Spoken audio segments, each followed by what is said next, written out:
চলো আজ একটা পার্সেলের আনবক্সিং ভিডিও করা যাক। তো আজকের পার্সেলটা আমি নিয়েছিলাম মিশোর থেকে, আর আমি বেশিরভাগ কিন্তু জিনিস কিনে থাকি মিশোর থেকেই, কারণ এখানেই একমাত্র বেশ সস্তায় সুন্দর সুন্দর জিনিস পেয়ে যাই।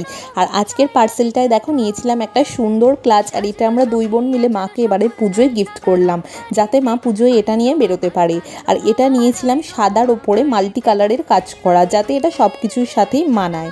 আর দেখো এইটার ভিতরে একটা চেনও ছিল, যেটা এখানে সেট করে নিতে হয়, আর তোমরা চাইলে এটা চেন দিয়েও ইউজ করতে পারো, অথবা শুধু ক্লাচ হিসাবে হাতেও ক্যারি করতে পারো। তো দুভাবেই এটা ভীষণ সুন্দর লাগবে। আর তোমরাও যদি আমার মতো এই সুন্দর জিনিসটা পারচেস করতে চাও, তো আমার ভিডিওর থেকে স্ক্রিনশট নিয়ে অবশ্যই সার্চ করো আর কিনে নাও। আর আজকের ভিডিওটা ভালো লাগলে সাবস্ক্রাইব করে দিও।